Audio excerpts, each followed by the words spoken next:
میرے پاس مال تھا، اس مال کی وجہ سے میں لوگوں پر ظلم نہ کرتا، میرے پاس اونچی ذات تھی،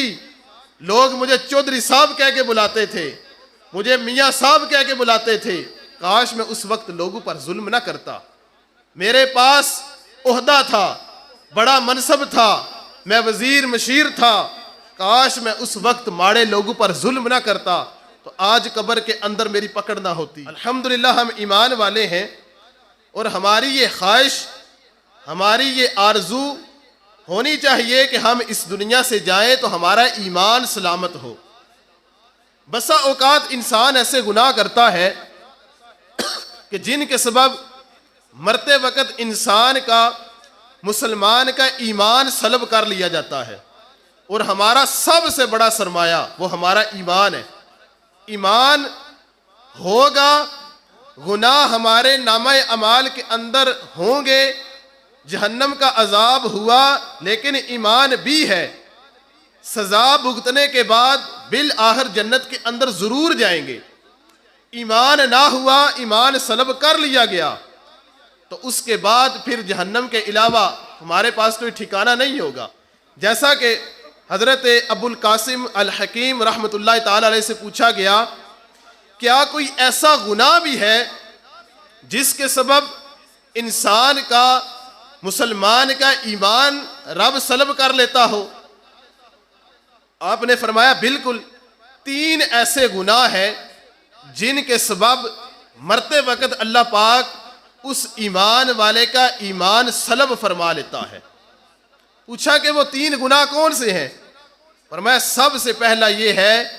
کہ دین اسلام پر شکر ادا نہ کرنا۔ کوئی بندہ ایمان والا ہے، مسلمان ہے،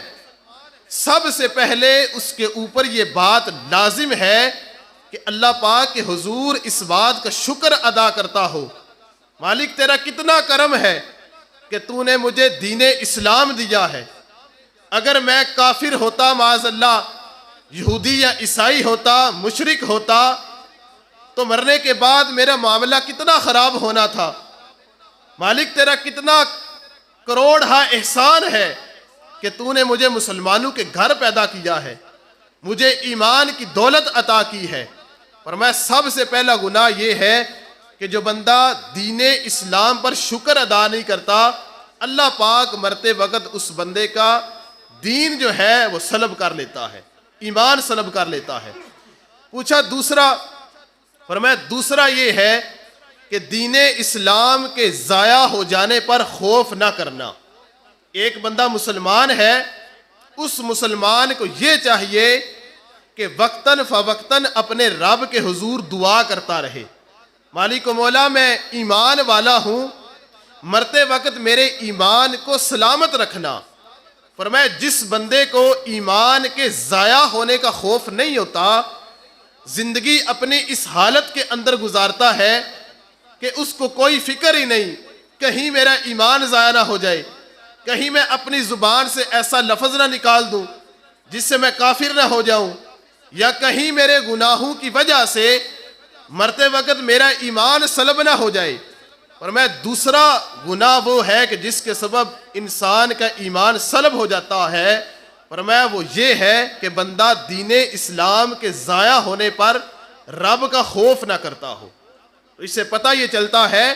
ہمیں وقتاً فوقتاً اپنے رب کے حضور دعا کرتے رہنا چاہیے، مالک و مولا تو نے اسلام جیسی نعمت عطا کی ہے، اور اس نعمت پر شکر بھی، اور وقتاً فوقتاً اپنے رب کے حضور گڑ گڑا کر، مالک و مولا مرتے وقت جو نزاع کا وقت ہوتا ہے وہ بڑا شدت والا ہوتا ہے، اس وقت میرے ایمان کو سلامت رکھنا، اس وقت تیری مدد میرے شامل حال ہوگی تو میرا ایمان سلامت رہے گا۔ تو کہا کہ وقتاً فوقتاً اپنے ایمان کے ضائع ہونے کے خوف کے بارے میں اپنے رب سے ڈرنا ہے۔ جو بندہ اپنے ایمان کے ضائع ہونے کے خوف سے نہیں ڈرتا تو حضرت ابو القاسم الحکیم فرماتے ہیں کہ ڈر ہے کہ مرتے وقت اس کا ایمان سلب ہو جائے گا۔ فرمایا کہ تیسرا وہ گناہ جس کے سبب انسان کا اللہ تبارک و تعالی ایمان سلب کر لیتا ہے، فرمایا وہ وہ گناہ ہے کہ بندہ اہل اسلام پر ظلم کرے۔ اس سے پتہ چلتا ہے کتنا ناپسند ہے کہ مرتے وقت اس بندے کا ایمان ہی رب سلب کر لیتا ہے۔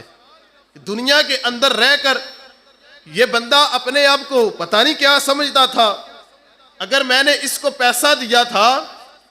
تو اس کو اتنا زیادہ مال دیا تھا تو اس کے اندر اس کا کمال نہیں تھا، بلکہ فقط رب کی رحمت تھی تو اس کو اتنا مال دیا۔